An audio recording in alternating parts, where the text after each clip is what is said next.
आप सभी को जय मसीह की, प्रेज द लॉर्ड। जैसा आप जानते हैं कि हम वचन आधारित प्रार्थनाओं को सीख रहे हैं और ये हमारे लिए अवसर है कि हम अपनी प्रार्थनाओं को रिफाइन करें, प्रून करें, उनको काटे छाटे और वचन के आधार पे हम प्रार्थना करना सीखें। और प्रार्थना का एक महत्वपूर्ण हिस्सा है परमेश्वर की आराधना करना, उसकी महिमा करना, जो शायद हमारी प्रार्थनाओं में बहुत कम शामिल होता है।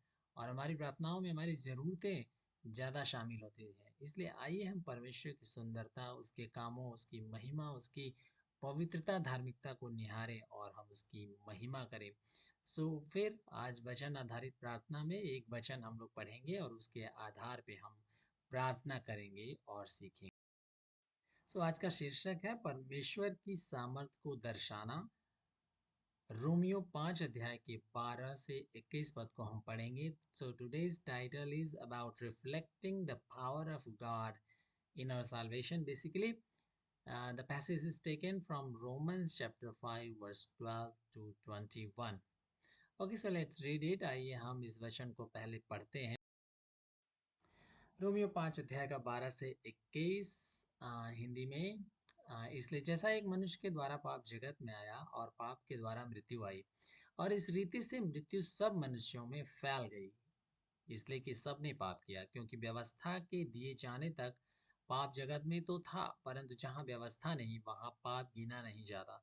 तो अभी आदम से लेकर मूसा तक मृत्यु ने उन लोगों पर भी राज्य किया जिन्होंने उस आदम के अपराध की नाई, जो उस आने वाले का चिन्ह है, पाप न किया।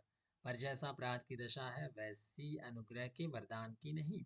क्योंकि जब एक मनुष्य के अपराध से बहुत लोग मरे, तो परमेश्वर का अनुग्रह और उसका जो दान एक मनुष्य के अर्थात यीशु मसीह के अनुग्रह से हुआ, बहुतेरे लोगों पर अवश्य ही अधिकाई से हुआ। और जैसा एक मनुष्य के पाप करने का फल हुआ, वैसा ही दान की दशा नहीं, क्योंकि एक ही के कारण दंड की आज्ञा का फैसला हुआ। परंतु बहुतेरे अपराधों से ऐसा वरदान उत्पन्न हुआ कि लोग धर्मी ठहरे।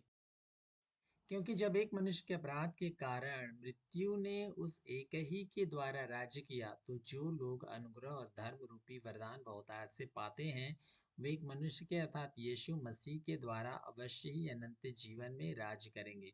इसलिए जैसा एक अपराध सब मनुष्यों के लिए दंड की आज्ञा का कारण हुआ, वैसा ही एक धर्म का काम भी सब मनुष्यों के लिए जीवन के निमित्त धर्मी ठहराए जाने का कारण हुआ। क्योंकि जैसा एक मनुष्य की आज्ञा ना मानने से बहुत लोग पापी ठहरे, वैसे ही एक मनुष्य की आज्ञा मानने से बहुत लोग धर्मी ठहरेंगे। और व्यवस्था बीच में आ गई कि अपराध बहुत हो, परंतु जहाँ पाप बहुत हुआ, वहाँ अनुग्रह उससे भी कहीं अधिक हुआ। कि जैसा पाप ने मृत्यु फैलाते हुए राज्य किया, वैसा ही हमारे प्रभु यीशु मसीह के द्वारा अनुग्रह भी अनंत जीवन के लिए धर्मी ठहराते हुए राज्य करे। तो आइए इस वचन के अनुसार हम प्रार्थना करेंगे। हे हमारे स्वर्गीय पिता, आप सच्चे, विश्वास योग्य, पवित्र, धर्मी और अनुग्रह तथा दया से परिपूर्ण सर्वशक्तिमान परमेश्वर हैं। पर मनुष्य धर्मी, पापी और गिरा हुआ है, जो आपके अनुग्रह के सर्वथा अयोग्य है। तो अभी आपने अपने पुत्र को वह कार्य करने के लिए भेजा जो आदम करने में असमर्थ था। जैसे व्यवस्था को सिद्ध और पूरी रीत से पूरा करना, हमारे पापों के लिए मारा जाना, हमें आशाहीन दशा से निकालना और आदम के पापों से हमें छुड़ा लेना। आदम में हम आत्मिक रूप से मरे हुए थे प्रभु, तथा अनंत दंड के योग्य ठहरे थे, परंतु अब हम मसीह में अनंत काल के लिए जीवित किए गए हैं। जैसे आदम के द्वारा पाप और पाप के द्वारा मृत्यु जगत में आई, ठीक उसी प्रकार से यीशु के द्वारा अनुग्रह, क्षमा, धार्मिकता और अनंत जीवन हमें मिला है। हमारा पाप यीशु पर लाद दिया गया और उसने इसका प्रायश्चित किया।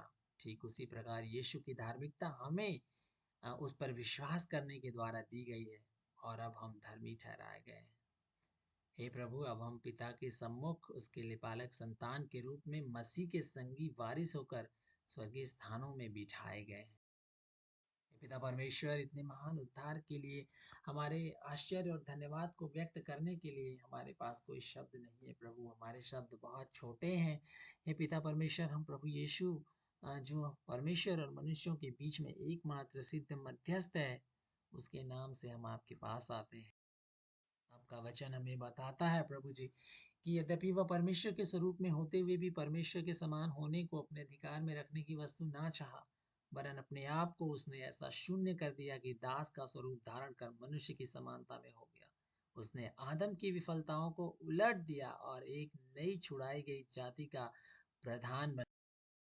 इसलिए जबकि हम सब मांस और लहू के भागी हैं, तो यीशु भी, आप भी उनके समान उनका सहभागी हो गया, ताकि मृत्यु के द्वारा उसे, जिसे मृत्यु पर शक्ति मिली थी, अर्थात शैतान को निकम्मा कर दे।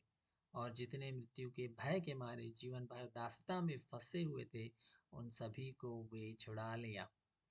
इस कारण वह सब बातों में अपने भाइयों के समान बन गया, जिससे वह उन बातों में जो परमेश्वर से संबंध रखती हैं, एक दयालु और विश्वास योग्य महायाजक बना, ताकि लोगों के पापों के लिए प्रायश्चित कर सके। अब वह हमारा सच्चा प्रधान और याजक ठहरा है, जो हमारी कमजोरियों के प्रति सहानुभूति रख सकता है, क्योंकि जब उसने परीक्षा की दशा में दुख उठाया, तो वह उनकी भी सहायता करता है जिनकी परीक्षा होती है।